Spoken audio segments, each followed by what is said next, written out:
place to be is living free in Tennessee.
Unmute.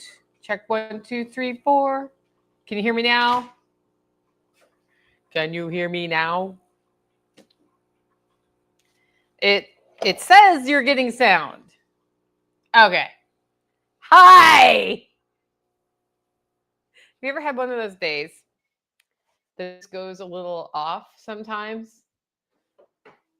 You guys ready for me to start the show for reals? Okay. We're going to get a 5-second break, even though you had all the silence at the beginning.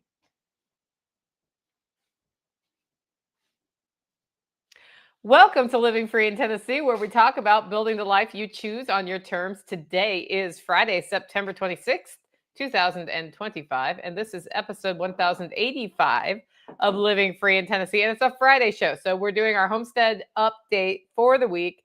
And, you know, I've been doing less Homestead projects as Self-Reliance Festival's been getting closer, but Tactical's been working his butt off, so we do have some things to talk about. He's standing right here. You want to say hi? Hi. That's a Tactical hi. You know what? Every time I tell him something on the CB radio or that we use the app on our phone, his answer is almost always K. It's the Tactical K. Sometimes it's just queue up and he doesn't actually queue up long enough to get the K, and then I have to make him K me. Right? That does happen. You bringing a cat over to snuggle with? Bringing something to prop my foot up on. I feel like you need to be 3 inches closer to me somehow. Or lean this way a little bit. No. I could do this. We could be uncomfortably close. Your audio needs work, they say. It's because it keeps flipping down. It's down his shirt and upside down. Is that better? Anyway, so today we're going to talk about some of the experiences we've had over the last week. Some people came and picked up a lamb because Nick Ferguson recommended one of our rams for them. I was going to a live ram. Yeah.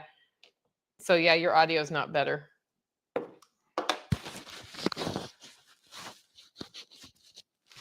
How is it now? Say something. Okay. Say something longer than K. I don't know. Say, I really like living in the holler. I can go hit the button on the coffee maker. Okay, but that doesn't help. Okay, so apparently you guys like him in that mic and me in this mic. So I wonder why that is. I must have that one turned up louder because you're so quiet. I don't know. You know, if you ever heard him yell at me across the homestead, you would not think he's quiet. I always think he's mad at me. But he's not usually, apparently he's not mad. He just sounds mad because he'll say something and I'll say, what? And usually the reason I'm saying what is he said something, but in order for me to understand words, I have to understand that I need to turn on the word understanding thing. So it's not necessarily that he was too quiet. It's that I was not in the mental state for understanding words. And then he yells. I talk really loud because I thought you couldn't hear me. I mean, sometimes when I'm here and there's lots of noise in the kitchen and you're out there, I can't hear you. But often when it's at the homestead, it's more that I need you to look in my direction and enunciate. And I have to be in a mental space where I'm not like off in la la land in my head. So we always fun about that ram. Oh, we'll talk about that in a second. Anyway, we're going to talk about all that stuff. Hey, if you guys think that we are entertaining at all in our little squirrel side train discussions that we have on Friday, let your friends know. Be sure to like this episode and let somebody know who might want to see it. Our featured event today is the Self-Reliance Festival, which is in 1 week. This mic isn't functioning properly, Nicole. Okay.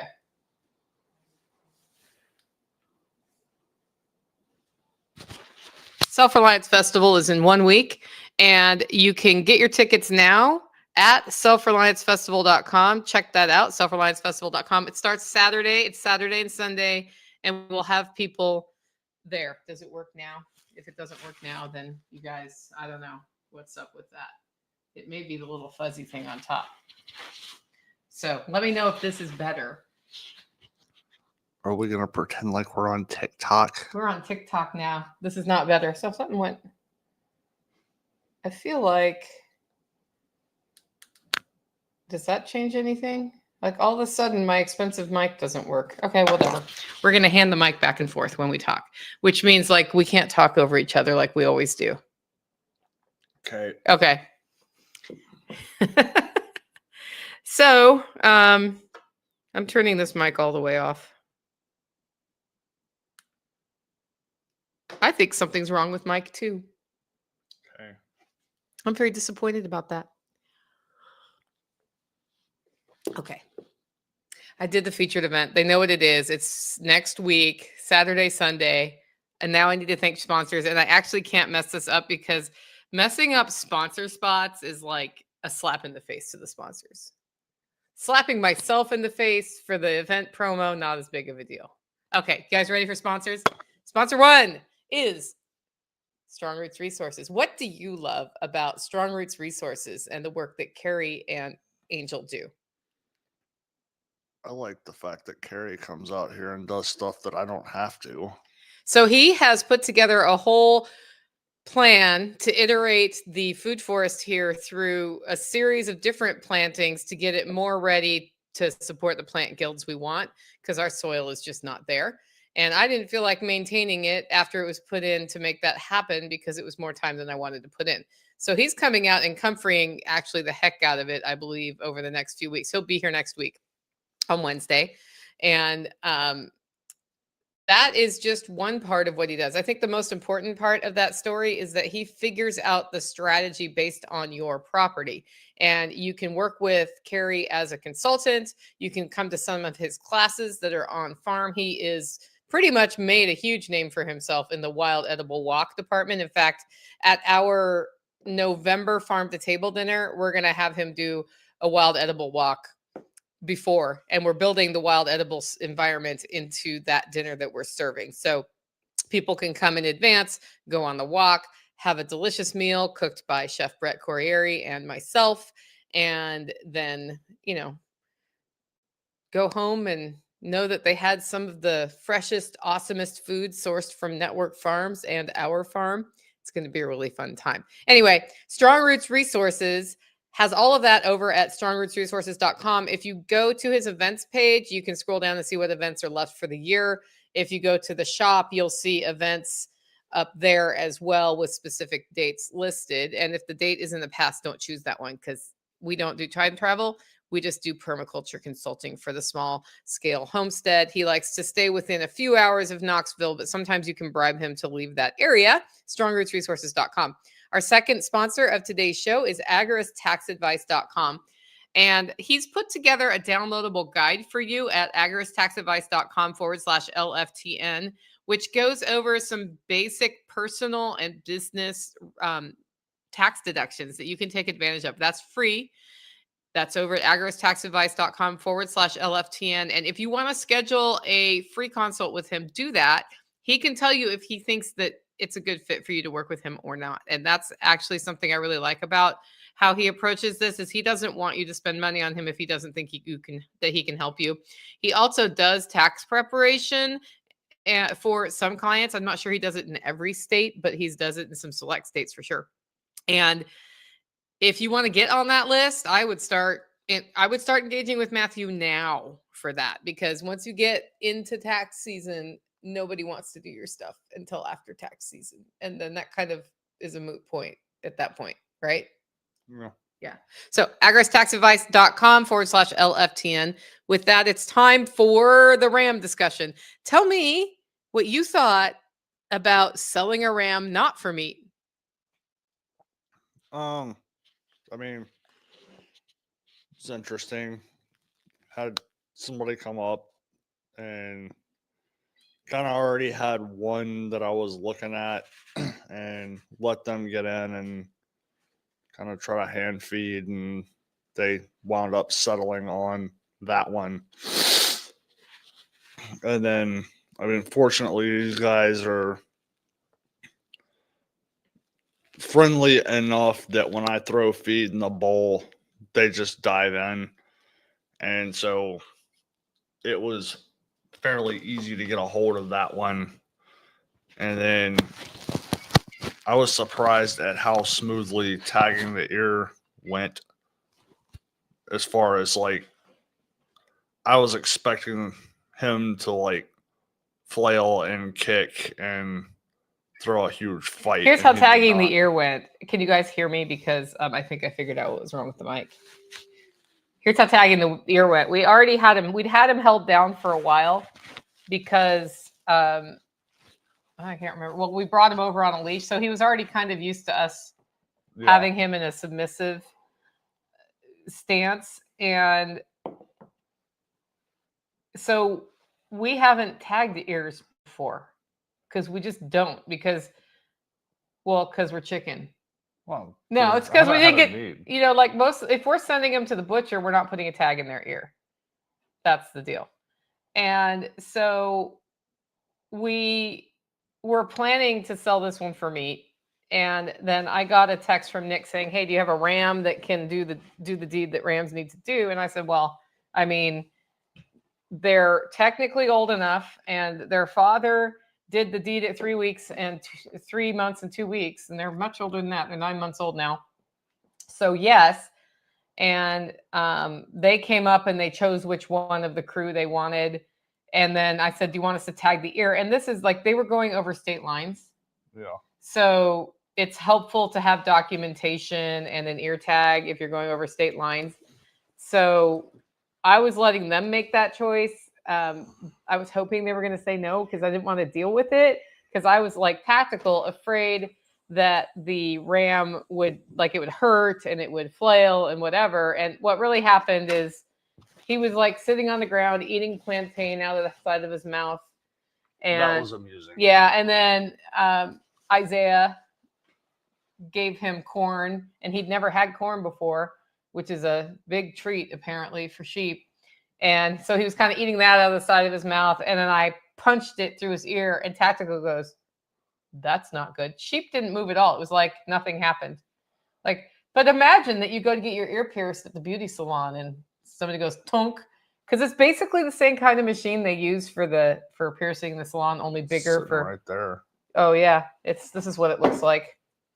Like, and you have the things here, you know. And what had happened, and I was like, what? It looks like the tags did. The sheep didn't play. I was like, oh.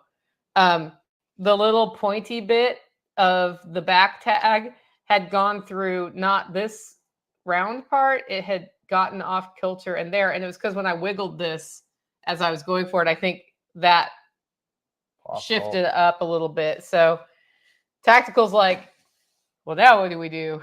And like, he's like, I can't leave it like that. And I was like, okay, I would have probably just left it like that. But he's right. We should do it the right way. So he's like, do you have another ear tag with you? I was like, no, I just had one because I was not expecting the ear tag to like punch through the wrong part of the thing. And I'm like, great. Now this is going to kind of hurt because we're going to mess with his ear. So I was like, well, we got to cut it off and we can cut it this way, but we need another tag. So he came back to the house, got whatever tools he thought he needed. I held the ram. He was given more corn treats. So he was just basically sitting there like, whatever, dude.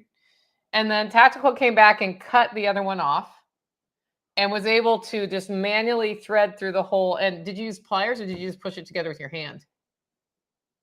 No, I used the tool. Oh, you used the tool. Okay. Yeah. I wasn't watching at that point. I was watching the ram at that point. So I used a pair of wire cutters to cut through the flat part of the first tag. And then he did kick a little bit when I pulled the spike part out. Yeah. And then I basically managed to just line the new tag up on the previous hole and in his ear and just go through the same spot, and it went in fine. Yeah. And then we sprayed blue coat on it, and I got some on my hand, and it's of course still there because blue coat doesn't wash off your hand. So I may have sexy Homesteader hands at Self-Reliance Festival. We'll see. It might be gone. What it'll be is like the fingernails, because I don't like putting fingernail polish on me. So remover, which is probably what would get that off. Hindsight, I probably would have sprayed the blue coat on before. First. No. Yeah, I can see that. I don't know. What do you guys do who tag ears? I should ask Trisha what she does. She may not spray anything. She tags all her babies. Like, they're a week old, they get tagged. Okay. So, and I'm pro that because you can kind of still catch them when they're a week old. So we may think about that if we're going to tag ears. Yeah. But this actually, now that we've done it once, the lesson here is when things don't go exactly as planned on the homestead, don't panic. Like staying calm in this situation as if this happens every day made the animal stay calm. And I'm not sure I would have wanted people buying a ram from us to see a really distressed ram from an ear tag. Also, you know what I mean? I mean, that's another thing is like you get into a situation like that, you're inclined to, hurry, hurry, hurry. I specifically really slowed down when I came back on the four-wheeler because the last thing I wanted to do was come hauling it in there on the four-wheeler and spook him. So it's like, or approach him fast when he's already in a really not normal situation. So yeah, and you think about it from the ram's perspective, he's hung out first with his mom and everybody. And then when we separated all the boys out, his dad and everybody, he's never been alone. And we separated him out, caused his ear to hurt.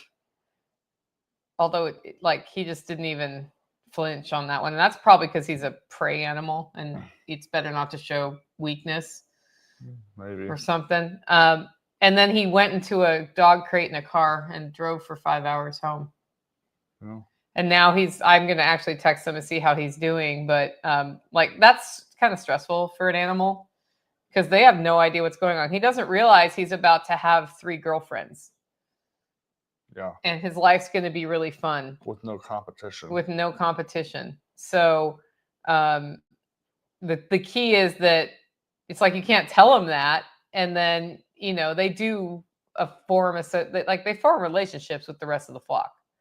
Yeah. I think there is an emotional connection there and not just some sort of scientific bond of the flock based on observation. Yeah, because like if Stormy saw him again, she would be her baby again that has been separated with the boys. She would probably know exactly who he was and go over to him. Yeah. And be like, oh, it's you again. I mean, the twins still, I almost got a really good picture of them the other day. And of course, by the time I got the camera up on my phone, they took off. But, they still hang out together and look cute together. Yep. And,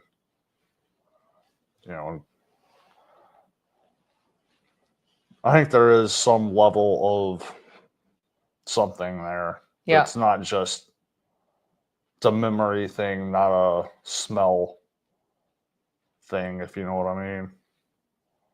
There's a bond. Yeah. Yeah. Okay. So that went well. And for us, it was kind of cool. We like selling the sheep for meat, and I think I still have some left, but I'm going to audit that and see how many whole or half sheep we have left at this point for sale. But I think I have like 2 or 3. But we just sold one to somebody for not meat, so that number needs to go down by 1 on my inventory tracking. So it's kind of cool to know your bloodlines are going to go on, and also because we have been, as much as we've had some issues with different parts of the flock, what we have been strategic about is cutting out anybody who has a problem that doesn't pass on genes. Yeah. So the goal there is that they get stronger and stronger and more parasite resistant. So it's neat to see them going to somebody who is starting out their sheep journey. They've had their sheep for 6 months? I think they've had the girls closer to a year. Yeah, close to a year. So they got a mom and had I don't know if they got a mom and 2 babies or they got a mom and she had 2 babies. And then they've had them for a year and they're ready to do the next cycle. So we will see how that goes. Yeah. Okay. I get by with a little help from my friends. You know what that's from? Nope. It's a Beatles song. Okay. Yeah. That just made it so I can't monetize this video because somebody's going to report me to the Beatles copyright police. Okay. Which totally happens when I sing songs, even though the rule is you can have up to 4 measures of a song, which that was less than 4 measures, verbatim, before you do anything about remixing or whatever, they still zing you on the copyright thing. It's just a way for them to demonetize you. It is. Anyway, this weekend, Michelle came out for the biochar demo. And we had lots of people come to that, didn't we? We had Michelle come to that. So it was not our biggest meetup ever. And I think it's because people came to the small engines class the day before.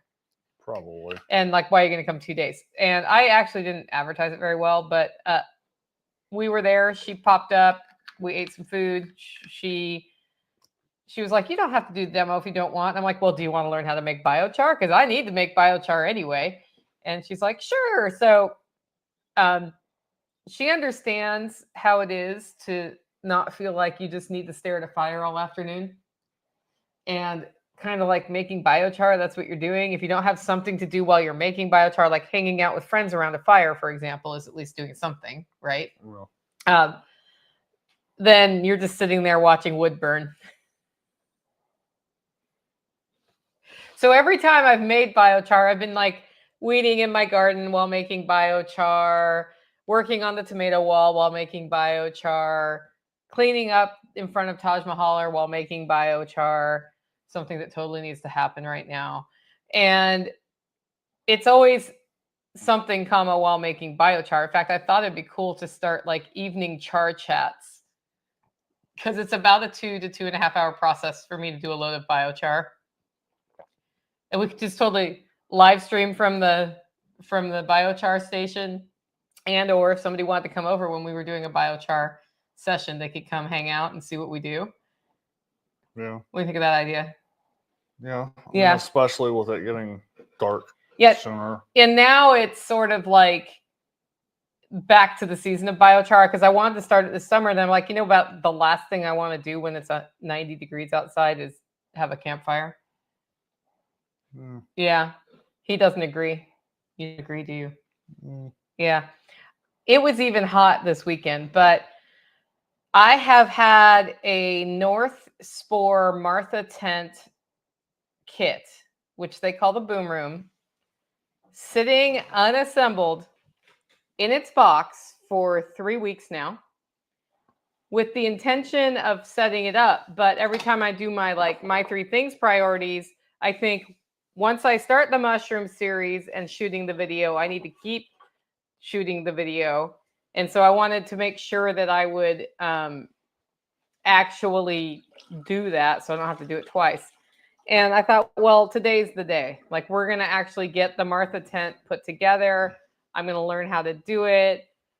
I had already watched a video on how to put it together. And so it was time. And Michelle graciously helped me do it. And we took a couple pictures and shot some video for the mushroom series that will be coming out soon. And here's what I liked about that. We followed the instructions of putting together the Martha tent part first, which is like a shelf with a cover, a plastic cover with a zipper and a door. And that was like the manufacturer's instructions. North Spore actually has a book that comes with it that has their own instructions. Their instructions are better than the manufacturer's instructions.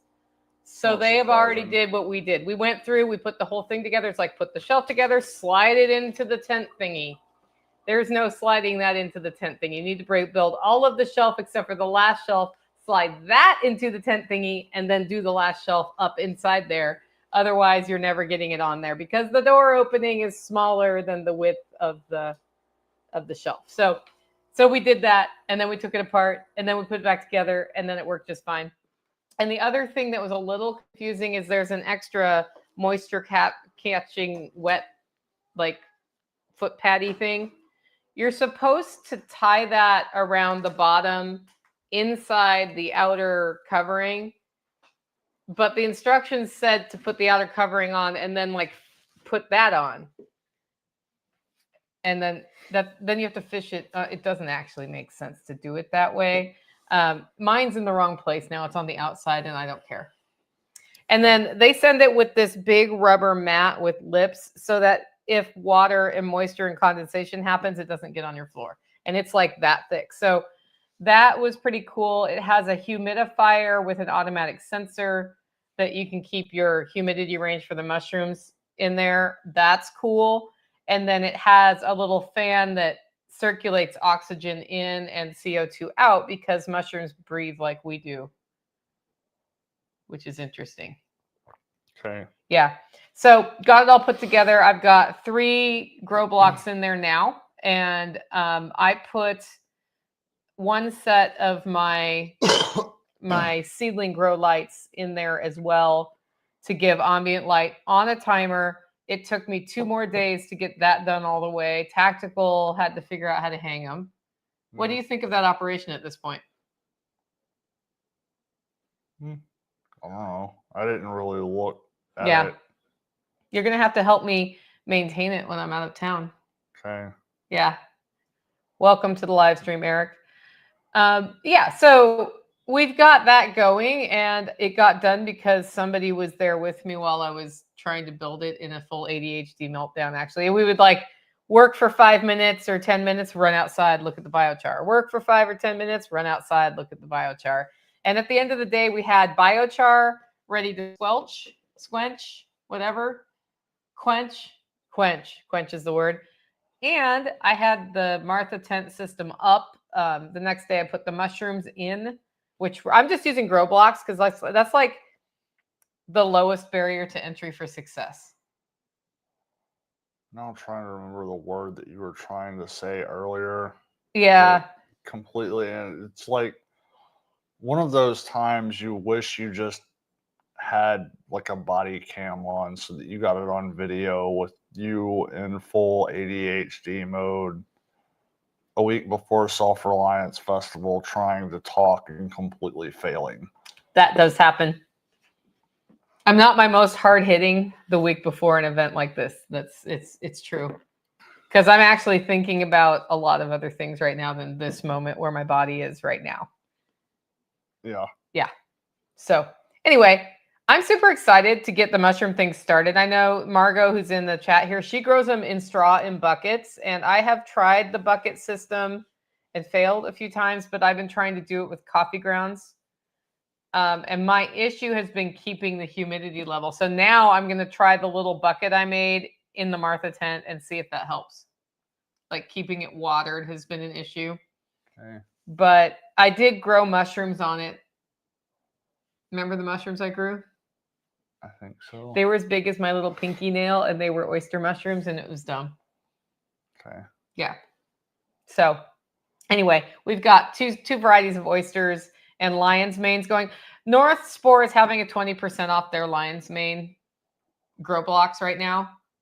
So I would just like to say that in case you want to get into mushroom growing, you actually can get 20% off right now. I have a link in the show notes that'll come out after this. If you use that, they'll know I sent you, but don't let that get in your way. Like, just if you're interested in growing mushrooms, check it out. They've been super gracious with me and answered my questions and stuff, and I really appreciate that. So we will see where this goes next. Okay.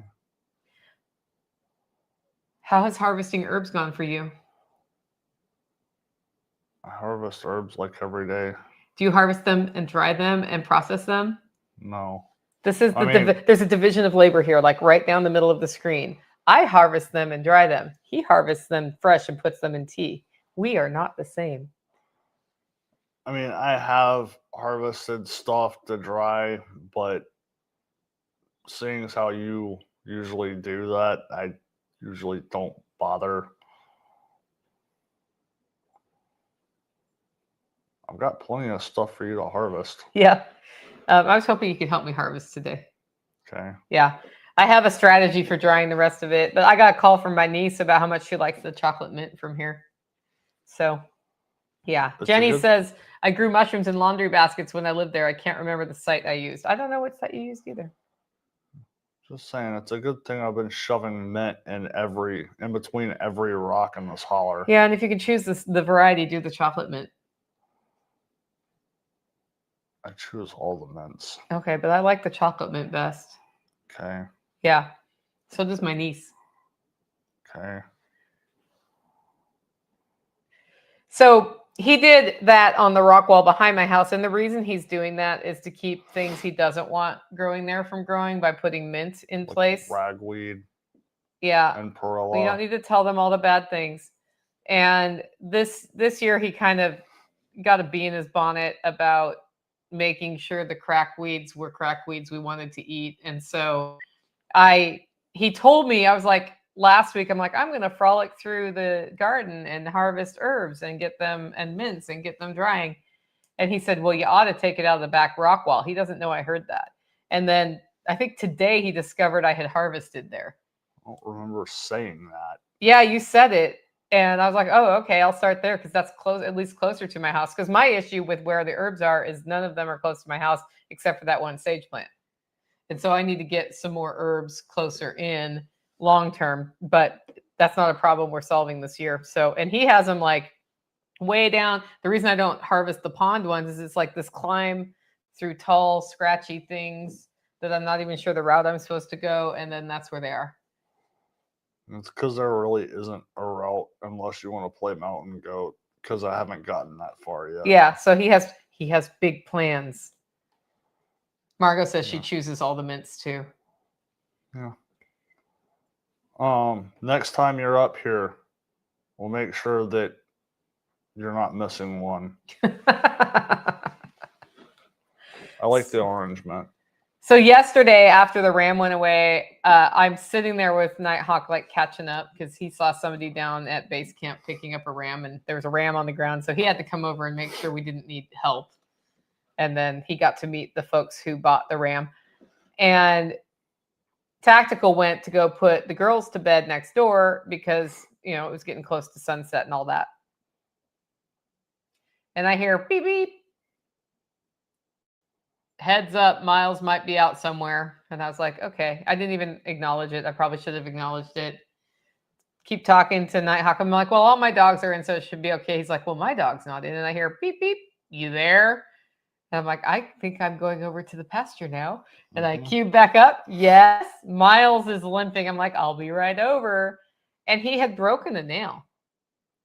Yeah, and when she says Miles was limping, usually when I go over, like the sheep are doing whatever the sheep are doing, and Max and Miles know it's about time to eat, so they're sitting there roughhousing, waiting on me to put their bowls out. When I get over there, I see Max, don't see Miles anywhere. Call. Finally, I went walking through that paddock, and I saw him and had to coax him to get up. And then it was like, oh, that's like a really bad limp.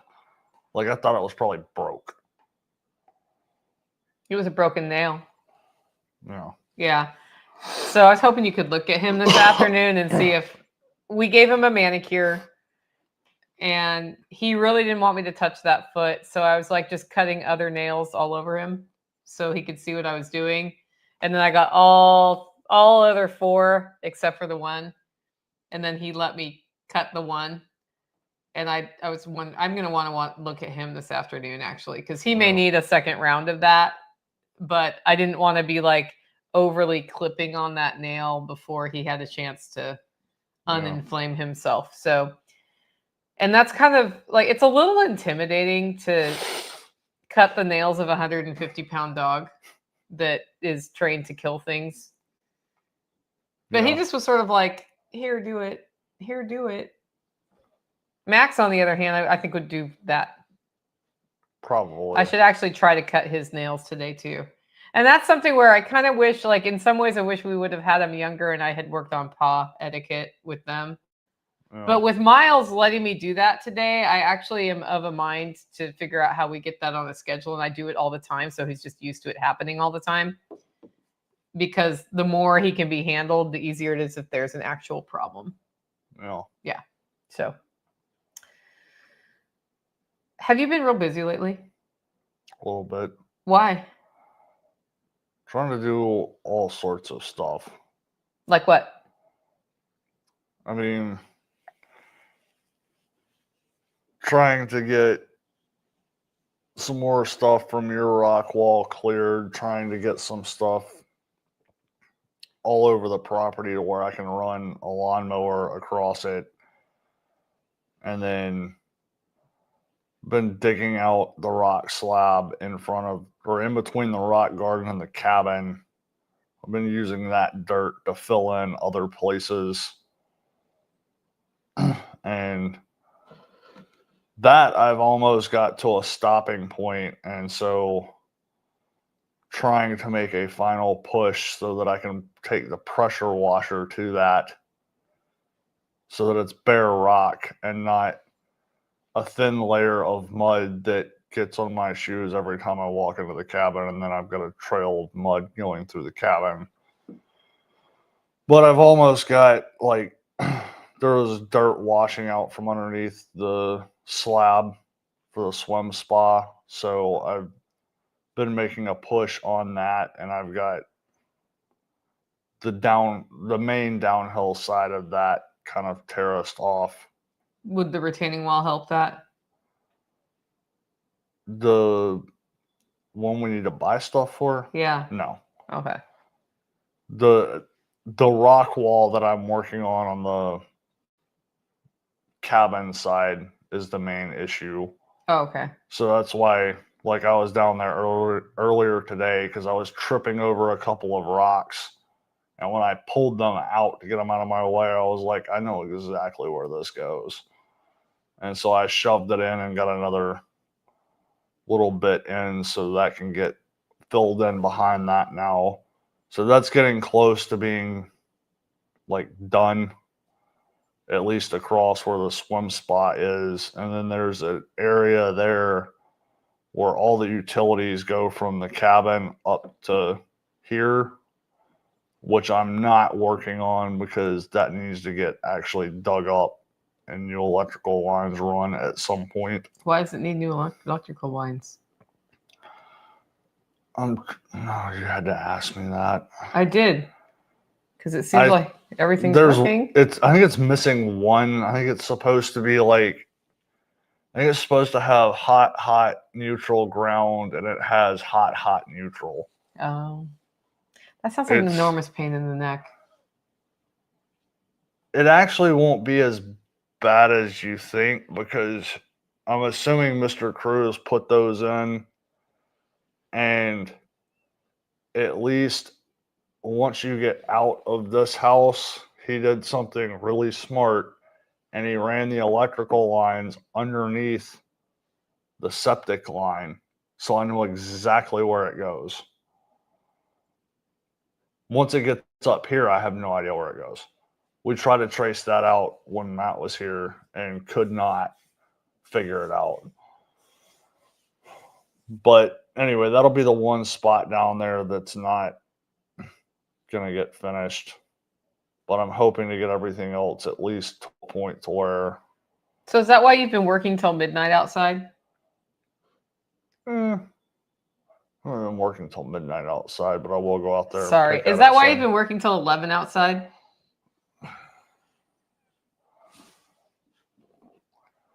You do realize that I don't go in the house until, like, unless I'm going in to get coffee or tea or something, like, or a bottle of water, I don't go in the house until I'm ready to go to bed.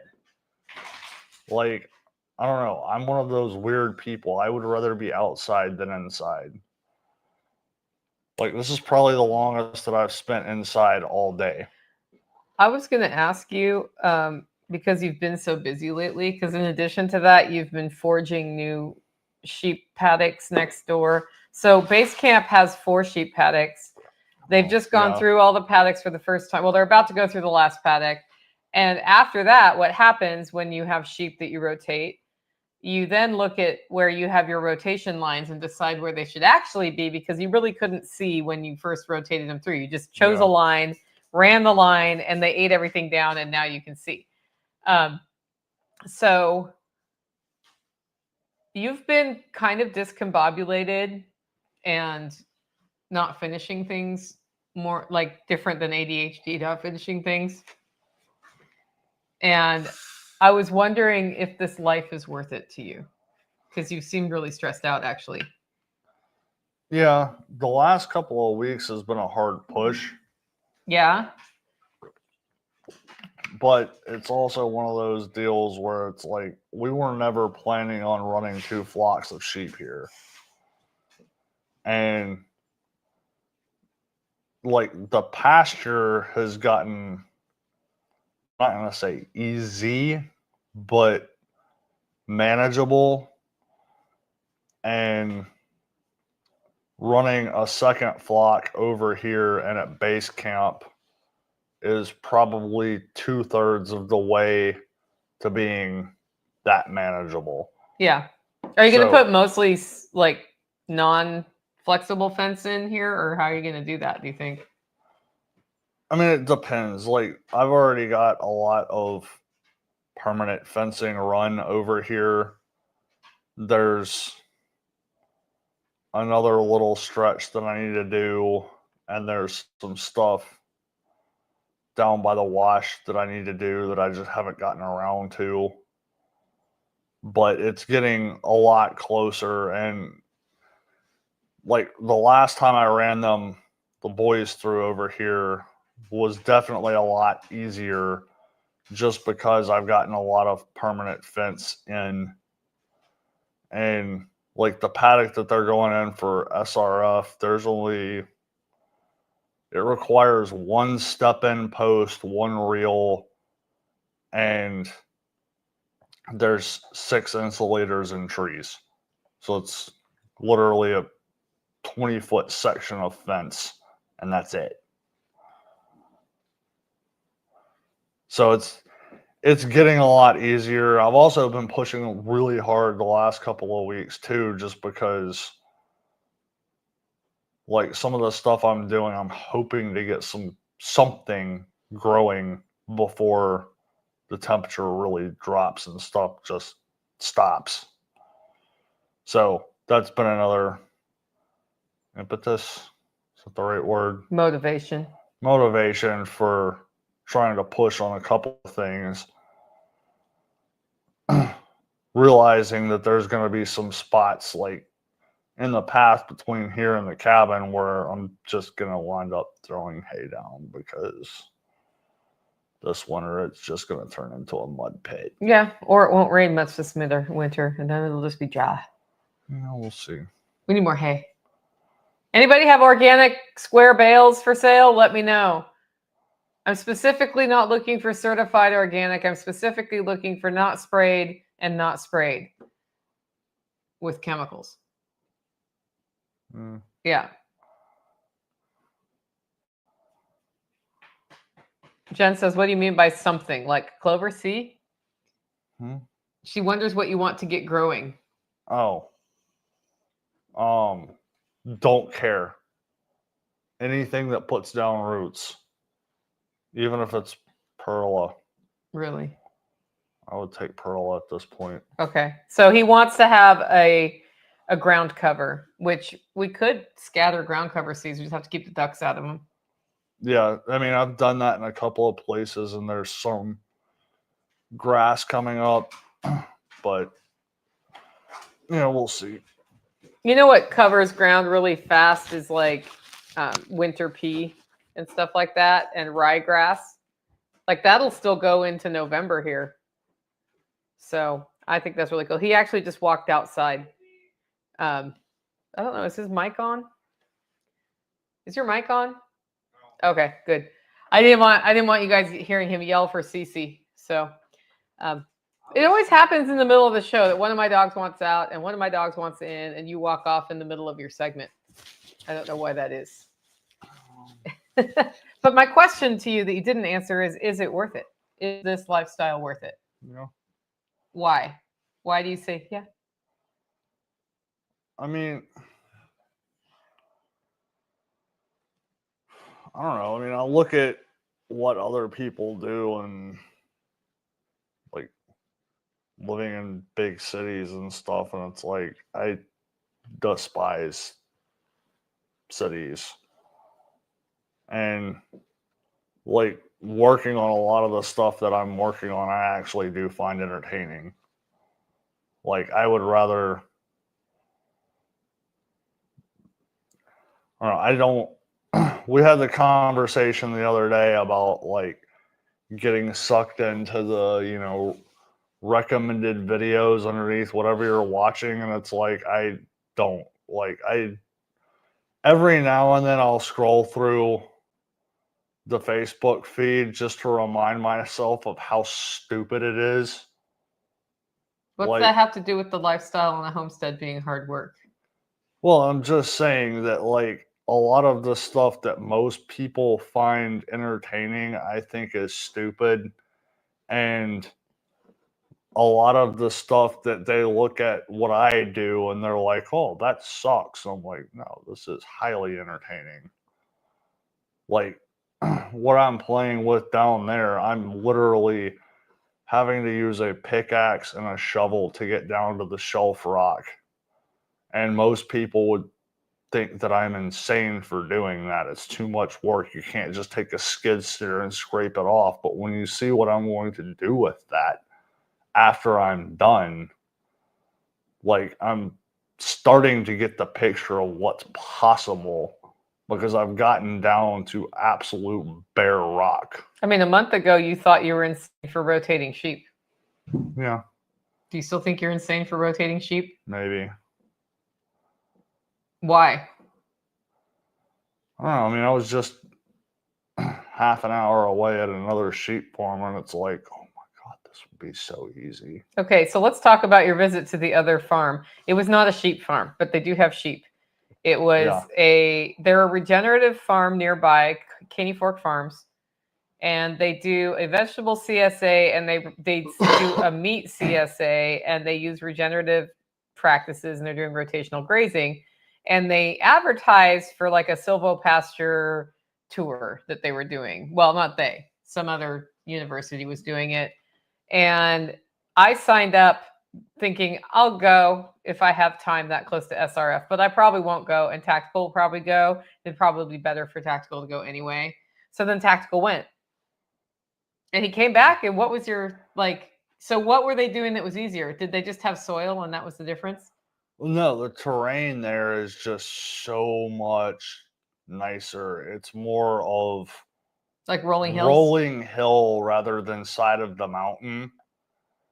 And then, of course, I mean, this is a full-on, like, functional farm for profit. So they've got, equipment, tons of hard fencing, all that kind of thing, like gravel roads going through the whole area. Like polyface. Yeah. Yeah. But the way that they've got theirs set up, I mean, it's just the terrain is easy. Like walking through, it's like there's not, here you can't walk 3 feet without tripping over a rock. It's like I don't know if I saw a rock there. Like it's just the terrain is so different. It was actually interesting. What did you learn from that? Did you learn that we should move? No. I mean, I don't know. It definitely was not what I was expecting as far as the tour, which is not to say anything bad. I had no idea what it was. I was expecting the tour was put on by that farm, which it was not. It was put on by a university. So it was just different than what I was expecting it to be. I would actually like to go back to, actually talk to some of the people at the farm. But, I did look at kind of how they were doing stuff. And, I noticed one of the things I noticed was the way that they're running their electric fence.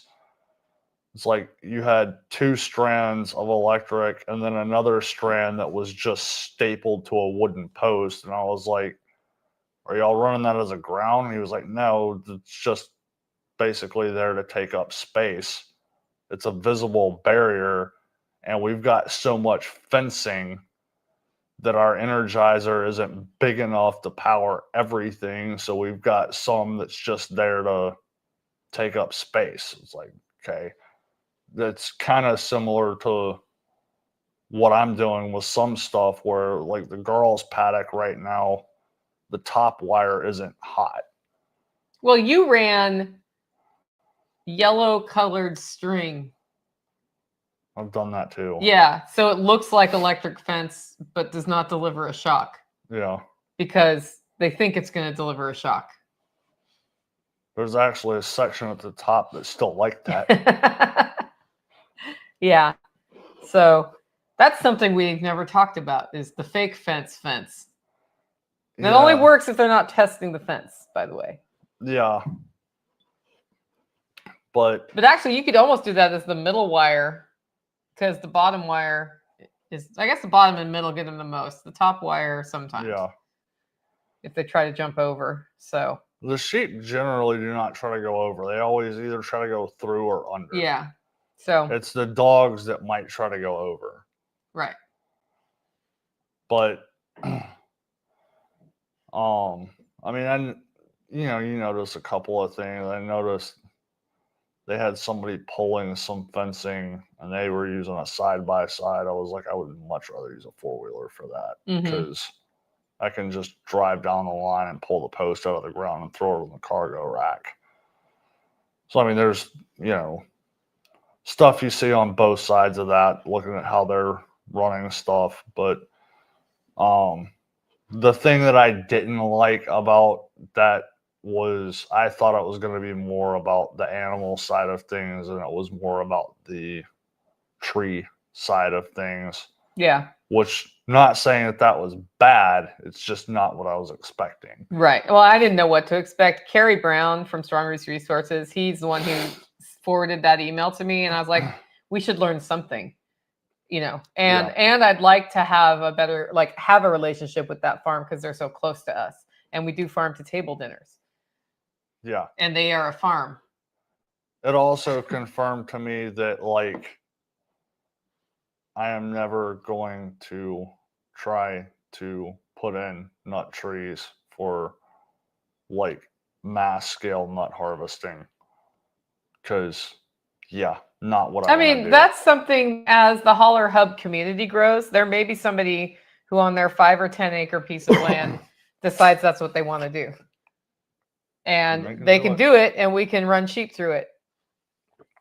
That's the purpose of having sort of these disparate homesteads together in a ownership based situation, is we can have a collaborative system with some shared goals, but also shared resources and skills. Because I think what happens on a homestead, at Caney Fork Farm, how many staff did you see? 10? Way more. More than 10. Okay. Polyface has 22 when they're at full in the summer, because they pare down in the winter and then grow in the summer. So that means that somebody's in charge of sheep rotation, and somebody's in charge of tree maintenance, and somebody's, people end up with specializations. If you're doing it all for yourself, A, it's smaller scale, and B, you have to stop doing it all. That's been my biggest lesson about homesteading. I do the things I like to do, and I set them up in a way that they feed each other to the best of my ability, and sometimes they just don't. Like the tomato wall, its primary purpose is to block the sun from hitting my house from the south in the summer, and it gives me a byproduct of tomatoes. Yeah. And this year we figured out we can go fully organic with it, with compost tea. It was not the best production I've ever had, but to me, not having to use the mined minerals is worth it. And had the water system worked, I think it would have been better. And had I figured out earlier that I needed to just make compost tea in the sump all the time, I think it would have been better. And that's what we'll try next year, right? Definitely water system upgrade on the tomato wall, because I have crispy looking tomato plants because it kept getting plugged. I might try to actually rebuild that side this winter. We'll see, because I want it functional by April latest, April 1. Yeah. So if you're going to do it, it has to be a commitment to get it done, because what I don't want to do is be what I was doing with that one, waiting with plants to go in there. Yeah. And then there's nowhere for the plants, and then I don't get the benefit of the vines. I'd rather have crappy grown vines keeping the sun off. But anyway, the point being, you can't just do it all by yourself. That's why we do Self-Reliance Festival, because as people connect to each other, close to each other, they have more people to lean on, right? We didn't grow chickens for ourselves this year. I think if Jenny had been here still, we might have actually thought about running poultry if she was into it. Yeah. Or if Lynn had wanted to do meat birds, which meat birds aren't really her thing. So, without the head of that business unit, it doesn't make sense. And I was more than happy to buy them from Hofgrid Meat Company. More than happy. Yeah. Full price, buy them from Emily, because they taste good. They come in little packages, and it's, it's like grocery store convenience, but homestead quality food. And that's what we're all going for here, I think. Maybe not all of us, but that's what we're going for. Yeah. And she makes ducks. She makes meat ducks. So I got meat ducks, and I wanted to just maybe close on that. We are now in what I call the time of Chinese food and pizza at my house. This morning, I forgot to feed my dogs because Self-Reliance Festival's in a week. And I'm just really concentrating on that and roasting coffee. And there was this thing, I had an opportunity to produce coffee for somebody as a wedding gift, their guests, whatever, favor is the word. And when they asked me if I could do it on the timeline they needed, I had to think about it for 2 days, because I didn't want to say yes and then fail to do it. And I that means that I'm roasting a lot of coffee today and tomorrow, basically. Also, we need to get more K-Cup coffee, which is 50 more pounds. Also, I need the coffee for Self-Reliance Festival, which is 100 more pounds. Also, so you see how that stacks up, right? And so like the timing wasn't perfect for me, but then I was like, this is one of those times where, we talk about avoiding burnout. This is actually one of those times in my business where the money makes a difference, and a big difference. And it's going to take me some time to do it. And the things that I like to do that don't make money are going to go on hold until I get it done. Right. And so I said yes. But, and I'm talking this year a lot about saying no to things. But then if you think about my word of the year, it is enrich.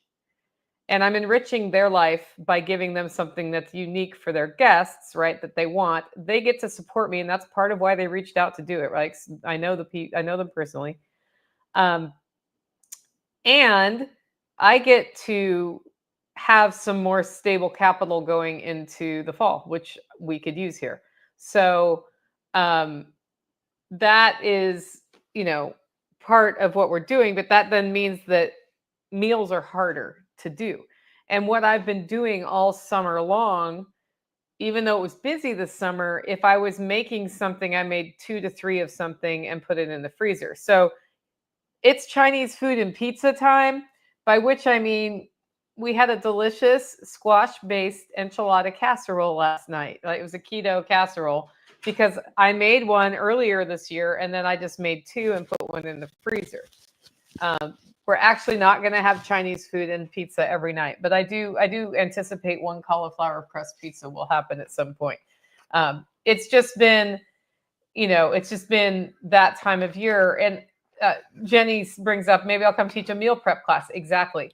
I think some of the classes we should be doing at the Holler Hub are how to manage on a homestead during those times when it gets busy and still enjoy the lifestyle. Part of what I was digging at with him was trying to understand why he likes to live out here. He didn't actually articulate it yet. But one of the reasons I like to live here is that connection with the land, and we know where our food's coming from. And if it's not coming from us, we're doing our best to get it from those around us, right? And that's, that's why I kept buying peppers and intending to cut them up and freeze them and then just cutting them up and cooking them. So that's only possible if, when your life gets busy, you also have a strategy for using those kinds of things, because they do take extra time. But it doesn't have to take as much time as many of us make it take, is sort of my thought on that. And it's like when you invest that time in advance to get things to a point where you can use them easily, it's great. Like, I have boiled potatoes that are grated into hash browns in the freezer right now. Okay. Which means, not that we ever eat hash browns, but sometimes we serve hash browns. What that means is I can take a handful of those and fry them, and they're already cooked all the way through. So it's just like getting them from a frozen bag of potatoes at the store. Wow. But those potatoes are from somebody I know who didn't grow them chemically. So that's what, like, the Homestead has been doing for us this week, is at least the convenience meals are homemade at this point. And we're doing crock pot meals and Romer Topf meals. And the roast duck actually only took me 20 minutes to cook. It took 10 minutes to prepare it the day before, and then maybe 10 minutes of interaction to cook it. What did you think of that roast duck? It was good. That's all? Was it amazing? The skin was pretty legit, which is probably my favorite part of a duck. Yeah. I should have just peeled the skin and just put that on your plate. Maybe. Yeah. So if you hadn't drug your feet about coming to dinner, it would have been still crispy. But then you were like, pokey, pokey, pokey, pokey, and it became less crispy while you pokeyed. Probably. No, it did. I watched it happen. I was like, it's peak ready. Dinner's ready. I'll be up in a few minutes. And I'm like, no, the skin is perfect now. You do that to me a lot. Yeah. Yeah. So Homestead Glamour says, busy here getting ready for SRF. If I sell a lot at the market tomorrow, it'll be crazier next week. I'm like, yes, I want my gracefully order when she gets there. I'm almost out. And then I won't be graceful anymore. And I'll be forgetting words. So as far as finance update, we usually do a finance. There's two things. We have a lot of basil that needs to be processed. It needs to be picked, leaves taken off, and frozen. That's what needs to happen. And that's a time investment. I should have been sitting here either labeling the bags for that custom coffee order the whole time or doing the basil thing, but I didn't. Opportunity lost. Okay. So basically, if somebody comes over to visit, they're getting handed basil. That's all I'm saying. And that keeps us from needing to buy basil ever. But also, I like freeze-dried basil, and we're going to produce that when I get the freeze-dried fryer back up and running. The second thing is we usually do a finance update, and we sold a ram. Yeah. Do you know where the ram went? Into the beef jar. Why are you texting while we're on this? I'm not. I looked at my phone and set it down. He went like this. It looked guilty. I assumed you were texting. So we have a jar for paying for our beef. And my goal right now is whatever we sell on the homestead, like stuff we're getting rid of, etc., goes into that jar, and then we don't have to pay for our beef. Yeah. So we're nowhere near what we need for the beef, but another several $100s went in there yesterday, and that was helpful. So we're getting closer, and we'll see. I mean, like, we can use our money to buy the beef, but it would be cool. Like, it's kind of cool to have the lamb pay for the beef. Yeah. Because then we also have lamb that we've grown, but then the lamb pays for the beef, and then it's like we raised lamb, but we got beef. Yeah. So if you want to hear more about homestead revenue, I'm actually doing a presentation on that at Self-Reliance Festival on Sunday. I'm the last session of the whole event because I had a different person at the last session who I think is more important for people to hear. And if people have to leave early and miss my session, that's fine. But you do want to hear the presentation about the homestead revenue stack. That's all I'm saying. Yeah, cool. All right, guys, if you like the show and want to support the work we're doing here, do me a favor, share out about selfreliancefestival.com. Also, consider getting your coffee at hollowroast.com. If you order it after Sunday, probably won't ship for a week. Just saying, because I won't be here. But other than that, we ship as fast as we can. Find out more at hollowroast.com. With that, go out, make it a great week.